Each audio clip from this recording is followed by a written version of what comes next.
তৃণমূল মুখপাত্র কুণাল ঘোষ কি বললেন দেখুন। কথা বলেছেন এবং আবাস যোজনায় 3 লক্ষ টাকা করে দেওয়া হবে। তো এইগুলোতে এর আগে তাহলে ওনারা ভিখারি অনুদান এগুলো বলছিলেন কেন? যদি এখন কেউ বলেন আমরা ক্ষমতায় এলে এত টাকা দেব, তো তাহলে মমতা বন্দ্যোপাধ্যায় যখন এই ইনোভেশনটা দেখিয়ে মমতা বন্দ্যোপাধ্যায় যখন বাংলার মা বোনেদের কথা ভেবে লক্ষ্মীর ভাণ্ডারটা চালু করলেন তখন বিরোধিতা করেছিলেন কেন? আর তখন যদি বিরোধিতা করেছিলেন তাহলে আজকে বাড়াবার কথাটা আসছে কোথার থেকে? বাড়িয়েছেন তো মমতা বন্দ্যোপাধ্যায়ই বাড়িয়েছেন। তো আবাসের টাকাটা দিন না, কে বারণ করেছে? 100 দিনের টাকাটা দিল্লি থেকে এনে দিন না। বাংলার যেটা বকেয়া, বাংলার মোট 1,70,000 কোটি টাকা বকেয়া, তো সেগুলো বাংলাকে এনে দিন না। আপনারা যদি বাংলার রাজনীতিবিদ হন, কেন্দ্রে যে দল ক্ষমতায় রয়েছে তার এখানকার নেতৃত্ব হন, তো বাংলা টাকাগুলো এনে দেওয়ার জন্য আপনাদের ক্ষমতায় আসার কি দরকার? বরং এনে দিয়ে বলুন। বিজেপি এমন একটা অবস্থায় আজকে দাঁড় করিয়েছে নিজেদের যে তারা প্রচণ্ড হাস্যাস্পদ হয়ে উঠছে। শুভেন্দু অধিকারীর মতো নেতা আজকে সন্দেশখালিতে গিয়ে তিনি বলছেন যদি আমরা ক্ষমতায় আসি তাহলে 3,000 টাকা করে দেব লক্ষ্মীর ভাণ্ডারে। তাহলে যেদিনকে লক্ষ্মীর ভাণ্ডার হয়েছিল সেদিনকে কেন এটার বিরোধিতা করেছিলেন? যখন মমতা বন্দ্যোপাধ্যায় মা বোনেদের হাতে টাকা তুলে দিচ্ছেন, যাদের সাধারণ ঘরের হাতে সত্যি সত্যি মা বোনেদের হাতে টাকা থাকে না সংসারের মাসের শেষে, তখন হাতে হাতে যখন টাকা তুলে দিচ্ছেন লক্ষ্মীর ভাণ্ডারে, তখন আপনারা কেন বলেছিলেন যে এটা তো ভিখারি, এটা তো ভিক্ষা দেওয়া হচ্ছে, এটা তো কোনো মানে হয় না, এতে কি উন্নতি হবে? তখন কেন বলেছিলেন? আজকে মমতা বন্দ্যোপাধ্যায় যে কোনো সোশ্যাল স্কিম যখনই শুরু করছেন তখনই আপনারা বিরোধিতা করছেন। আবার আপনারা জনসভায় কি বলছেন, যদি আপনারা ক্ষমতায় আসেন তাহলে আপনারা এটাকে আবার ডবল করে দেবেন, কি এই অ্যামাউন্ট টাকা দেবেন সেটা বলছেন আপনারা। তার মানে এটাই কি প্রমাণ হলো না যে মমতা বন্দ্যোপাধ্যায় যে স্কিমগুলো করছেন সেটা আপনারা স্বীকার করে নিচ্ছেন, এটা মানুষের উপকারী লাগছে বলে আপনারা স্বীকার করতে বাধ্য হচ্ছেন?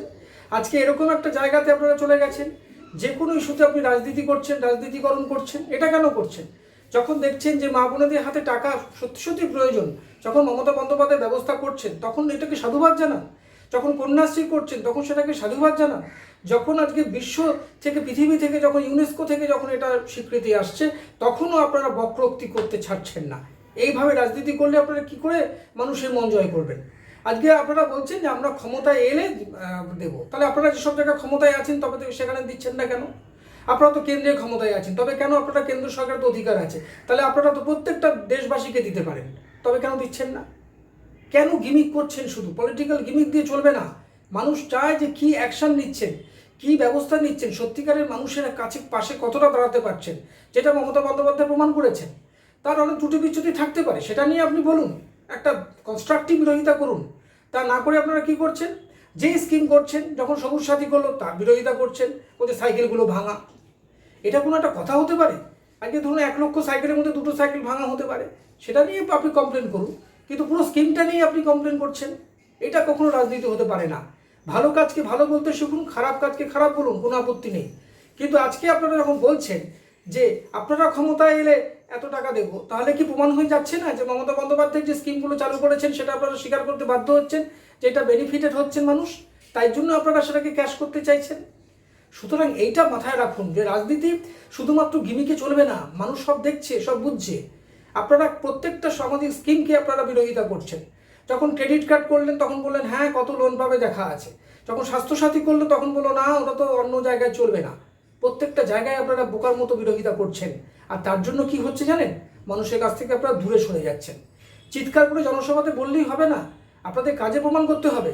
আপনি একবার এর আগেরবারে ভোটে বলেছিলেন আমরা ক্ষমতায় এলে এত টাকা দেব, অমিত শাহ বলছে একটা অন্য অ্যামাউন্ট, সুকান্ত মজুমদার বলছে এটা পার্টিতে কোনো আলোচনাই হয়নি। তাহলে আপনার এই কথাটা কতটা বিশ্বাসযোগ্য, তার জন্য আপনার পার্টি কি আপনাকে অনুমোদন করেছে? সেই কথাটা কি উঠবে না? আপনি নিজের ইচ্ছা মতো একটা অ্যামাউন্ট বলে দিলেন, অমিত শাহ একটা অ্যামাউন্ট বললেন, সুকান্ত মজুমদার একটা অ্যামাউন্ট বলবে, দিলীপ ঘোষ একটা অ্যামাউন্ট বলবে। এইভাবে কি কোনো রাজনীতি কমিটমেন্ট হয়? কমিটমেন্ট তো মমতা বন্দ্যোপাধ্যায় করেছেন, সেগুলো করে দেখিয়েছেন। তবে কেন আবাসের টাকা দিচ্ছেন না? আপনারা তো আবাসের টাকা আপনাদের হাতে রয়েছে, 2-1 জন দুর্নীতি করেছে বলে আপনারা কেন এটাকে পুরো টাকাটা আটকে রেখেছেন? আপনার মানুষের টাকা দিন, 100 দিনের কাজকে শুরু করুন। আপনারা সেগুলো না করে হঠাৎ করে বলে দিলেন যে আমরা ক্ষমতায় এলে এত টাকা দেবো, আর মানুষ বিশ্বাস করে আপনাদের ভোট দিয়ে দেবে? কখনোই হবে না। এটা একটা কনসিস্টেন্সি বলে একটা কথা আছে, আপনাদের মধ্যে কনসিস্টেন্সি কোথায়? আপনারা প্রথমে স্কিমটাকে নিন্দা করছেন, বলছেন ভিখারি, তারপরে বলছেন আমরা ক্ষমতায় এলে দেবো। তাহলে বুঝতে পারছেন এইভাবে হবে না। যাই হোক, মমতা বন্দ্যোপাধ্যায় যে স্কিমগুলো করেছেন তাহলে আপনারা পারতপক্ষে স্বীকার করে নিচ্ছেন এটা মানুষের উপকারে লাগছে, তাই আপনারা এই জাতীয় কমিটমেন্ট করছেন। আমাদের ভিডিও ভালো লাগলে লাইক ও শেয়ার করুন, কমেন্ট সেকশনে গিয়ে জানান আপনাদের মতামত। আরও ভিডিও পেতে চ্যানেলকে সাবস্ক্রাইব করুন। প্রতি মুহূর্তে খবরের আপডেট পেতে প্রেস করুন বেল আইকন।